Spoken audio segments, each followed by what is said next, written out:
Pertanyaan. Assalamualaikum warahmatullahi wabarakatuh. Bagi orang Islam yang masih awam, boleh atau tidak belajar hukum-hukum Islam dengan cara mengambil dasar hukum atau dalil-dalil hukum secara langsung dari Al-Quran dan Al-Hadis? Atas jawaban dan penjelasannya kami sampaikan terima kasih. Jazakumullahu khairan katsira wa ahsanal jaza. Wassalamualaikum warahmatullahi wabarakatuh. Waalaikumsalam warahmatullahi wabarakatuh. Baik, sebelum kami jawab dengan menggunakan ibarat dari beberapa kitabnya para ulama, marilah kita simak tamthil atau perumpamaan yang kita buat untuk zaman now. Untuk para generasi muslim zaman now, kita buat tamthil atau perumpamaan atau suatu ibarat atau permisalan. Kami perumpamaan fikih itu ibarat mobil.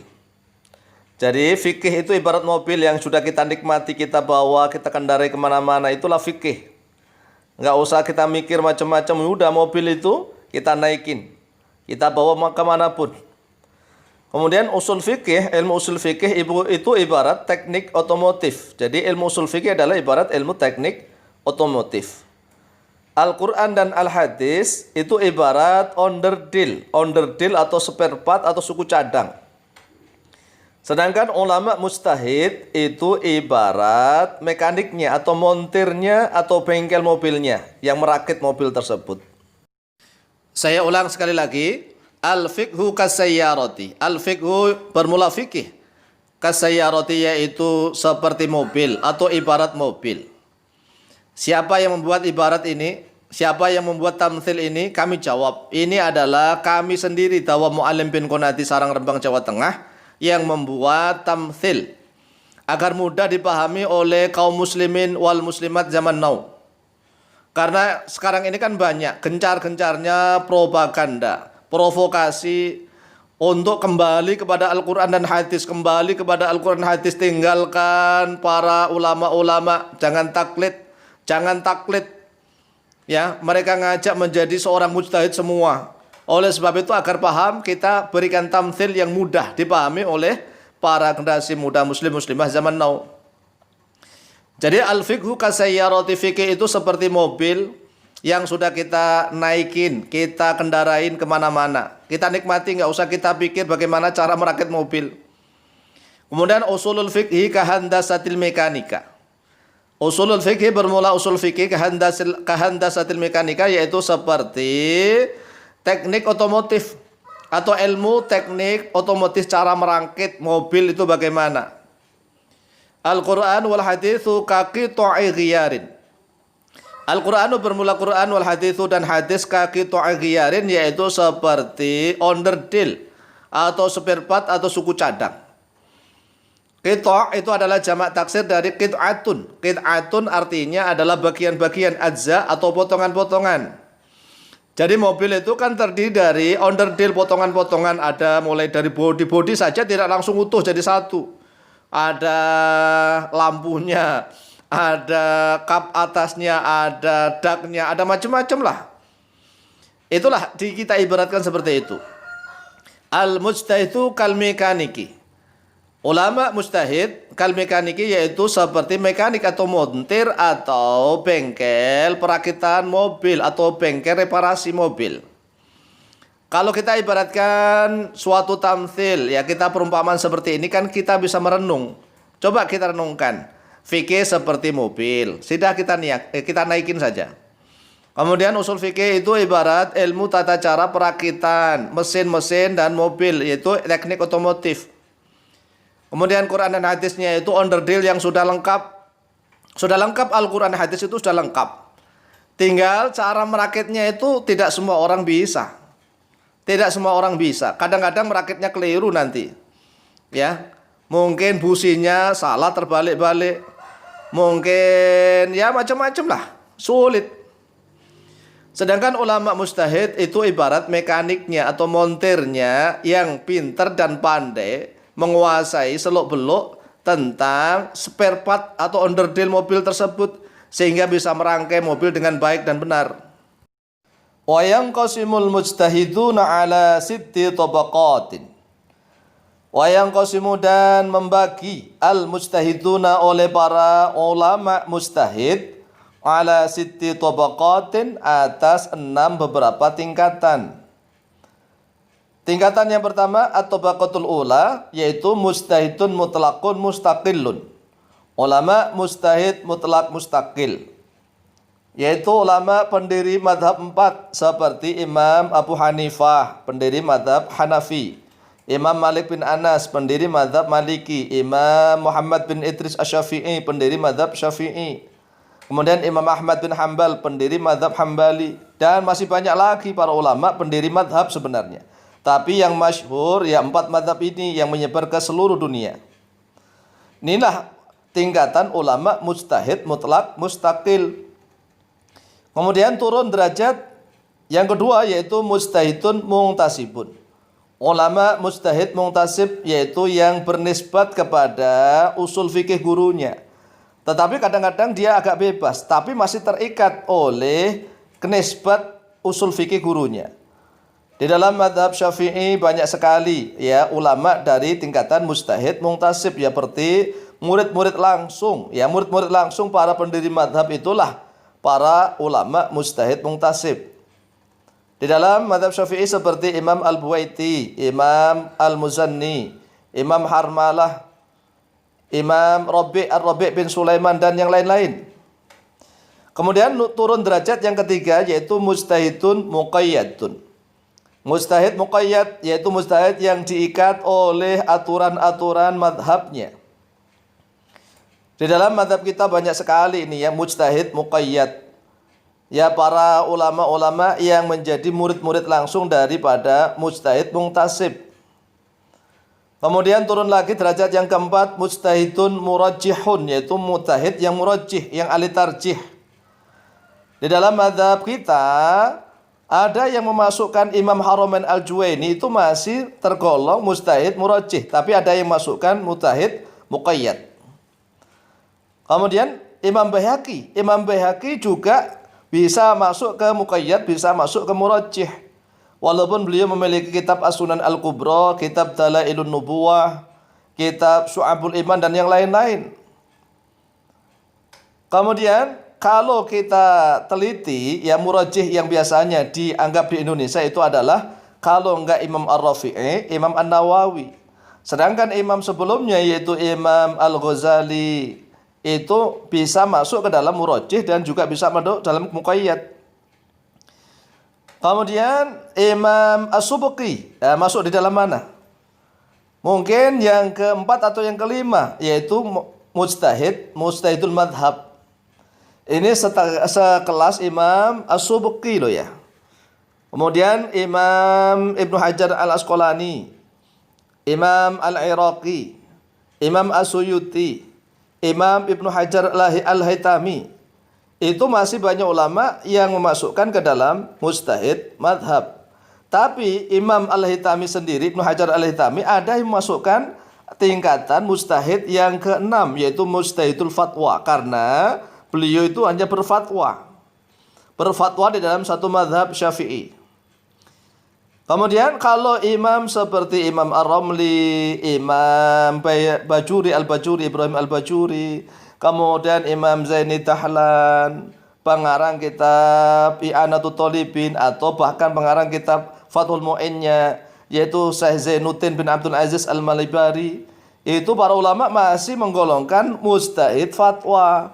Ini sekelas ulama sekaliber seperti itu masih masuk dalam mujtahidul fatwa. Mereka berfatwa.